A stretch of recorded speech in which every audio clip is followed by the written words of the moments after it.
Hello दोस्तों, आज फिर से आपके लिए टॉप 10 मैथ का क्वेश्चन लेकर के आए हैं जो कि 2023 के मैट्रिक के एग्जाम में पूछा जाने वाला है।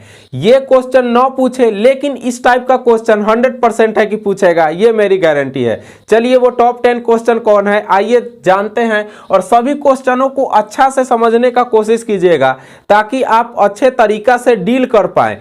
हर एक क्वेश्चन के साथ बहुत सारा क्वेश्चन मिक्स किया हुआ है, इसलिए जो जो हम चीज समझाएंगे उसको ध्यानपूर्वक समझिएगा। 5 मिनट में आपका कुछ नहीं जाएगा, लेकिन अगर आप सीख जाते हैं तो शायद आपका 5 या 10 नंबर आपके खाता में आ जाए। चलिए सबसे पहला क्वेश्चन है, 144 का गुणनखंड में 2 का घातांक कितना है। दोस्तों जहां भी घात नामक शब्द आता है, घात आए या घातांक आए, इसका मतलब होता है पावर। पूछ रहा है कि अगर 144 का गुणनखंड कीजिएगा तो उसमें 2 का कितना पावर आ सकता है, तो आप उसको पहले निकाल के देख लीजिए।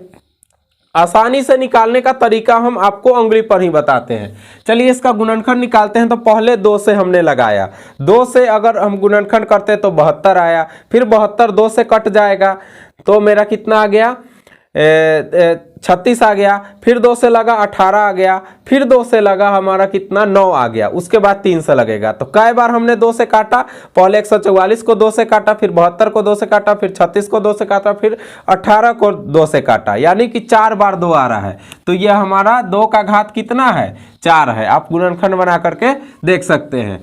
अगला क्वेश्चन को देखिए, निम्न में से कौन परिमेय संख्या है। इसको कई तरीका से पूछा जाता है, जैसे कि हमने पिछले वीडियो में भी टॉप 10 वाला पिछले वीडियो में हमने बताया था। जैसे यहां पर पूछा जा सकता है कि निम्न में से कौन अपरिमेय संख्या नहीं है, यानी कि परिमेय संख्या है, या ये भी पूछा जा सकता है निम्न में से कौन परिमेय संख्या नहीं है, यानी कि अपरिमेय संख्या है। तो कई तरह से पूछा जाएगा। इसमें पूछा जा रहा है परिमेय संख्या। परिमेय संख्या किसको कहते हैं, जो चीज रूट में न रहे, जो अलग आ जाए, वह मतलब कि सिंपल चीज है। ये देखिए 17 रूटे में रहेगा, 100 का रूट तोड़ेंगे तो 10 आ जाएगा, ये सब रूट में ही रहेगा, तो ये सब नहीं होगा और आपका ये पूर्ण रूप से 10 आ जाएगा, इसलिए रूट 100 आएगा इसका आंसर। अगला है, 2 लगातार संख्याओं का मौसा कितना हो सकता है। 2 लगातार संख्याओं का मौसा, तो दोस्तों देखिए कोई भी जब 2 लगातार संख्या का आप मौसा निकालते हैं तो उसका मौसा हमेशा 1 ही आएगा, समझ गए। अगला, 5y² माइनस 14y प्लस 8 के शून्यकों का योग कितना है। दोस्तों आपने द्विघात बहुपद पढ़ा होगा तो फर्स्ट चैप्टर में ही शून्यकों का योग, शून्यकों का गुणनफल, ये पढ़ना है। 2 तरह का फॉर्मूला होता है, अल्फा और बीटा वाला। एक होता है अगर द्विघात बहुपद है, ये द्विघात बहुपद है, तो द्विघात बहुपद है तो 2 तरह का फॉर्मूला होगा आपका, अल्फा प्लस बीटा बराबर माइनस बी बटा ए, जिसको संख्याओं का योग कहते हैं, और अल्फा बीटा बराबर सी बटा ए होता है। तो इसमें योग पूछ रहा है, योग पूछ रहा है यानी कि माइनस बी और बटा ए कर देना है। ये आपका ए है, ये आपका बी है, ये आपका सी है, माइनस बी बटा ए, माइनस से माइनस खत्म, 14 निकल गया बटा 5, इसका आंसर कितना आएगा 14 बटा 5। तो इस तरह से आप बनाने का कोशिश कीजिए, अधिकतर अपने दिमाग से सोचिए और बनाइए, तब जल्दी जल्दी आपका बनते जाएगा।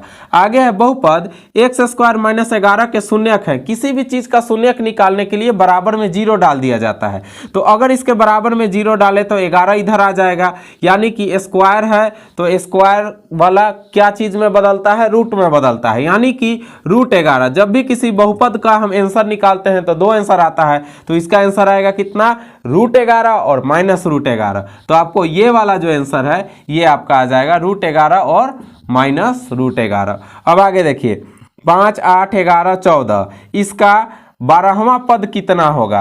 अब ये बनाने वाला क्वेश्चन है, लेकिन इसको भी हम अपने आप से उंगली पर बना सकते हैं। कैसे, इसको n कहते हैं, जिसमें वहां शब्द आ गया वह n हो गया, इसको याद रखिएगा। जिसमें वहां लगा हुआ है, जैसे 12वां, 13वां, 14वां, 15वां, 20वां, 100वां, 2000वां, वहां लगा हुआ है यानी n है, तो n आपका है, यहाँ पर a है। और d निकालने के लिए क्या करते हैं, समांतर से d में दूसरा में से पहला को घटा देते हैं, तो d आपका आ गया 8 में से 5 गया 3। अब a बराबर 5, उसके बाद क्या आता है, tn बराबर a plus n minus 1d, यही ना होता है। तो a प्लस n माइनस 1 यानी कि 12 माइनस 1 तो 11, और d कितना है 3, तो 11 तिया 33 और 5 कितना हो गया 38 हो गया। आप जितना देरी में बनाइएगा उतना देरी में दिमाग से सोच लीजिएगा। तो ये आपका है। आगे y अक्ष का समीकरण क्या होता है दोस्तों, अगर y अक्ष का समीकरण पूछे तो x बराबर 0 होगा, अगर x अक्ष का समीकरण पूछे तो y बराबर 0 होगा। इसमें अधिकतर विद्यार्थी गड़बड़ कर देते हैं। आगे चलिए 8 नंबर क्वेश्चन, x अक्ष से बिंदु 3 और 6 की बीच की दूरी कितनी होगी, बीच की दूरी ज्ञात करना है। जब भी दूरी का क्वेश्चन है आपको कुछ नहीं करना है, दोनों संख्याओं को स्क्वायर करना है और जोड़ देना है। 3 तिया 9, 6 6 36, दोनों को जोड़ दीजिए, 36 9 45, और 45 का अगर वर्गमूल निकालिएगा तो 3√5 आएगा। 3 तिया 9, 9 5 45, तो वो भी निकल गया। आगे देखिए 9 नंबर, tan 1 tan 2 tan 3 और डैश डैश दे करके है tan 89, इसका मान ज्ञात करना है। आपको पिछले टॉप 10 वाला वीडियो में हमने बताया था कि जब भी किसी संख्या को जोड़ने पर 1 आ जाए, tan माने त्रिकोणमिति वाला डिग्री जोड़ने पर 1 आ जाए, तो लास्ट वाला और फर्स्ट वाला जोड़ रहे हैं तो 1 आ रहा है कि नहीं। जब ऐसा हो रहा है तो उसका आंसर भी कितना होगा, 1 होगा। ये एकदम सिंपल ट्रिक है।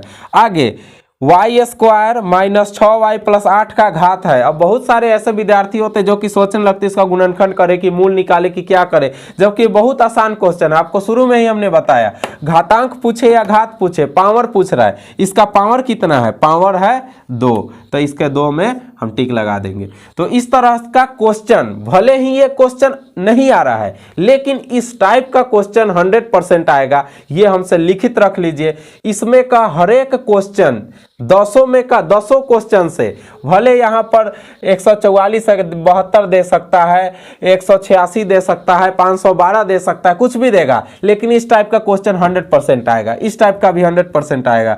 एकदम 100 में 100% गारंटी है कि इस टाइप का क्वेश्चन आएगा ही आएगा। तो आप लोग इस तरह के क्वेश्चन का रिवीजन बार बार कीजिए। अगर मैथ बनाने में कहीं भी और दिक्कत आ रहा है तो हमें कमेंट बॉक्स में जरूर बताइएगा।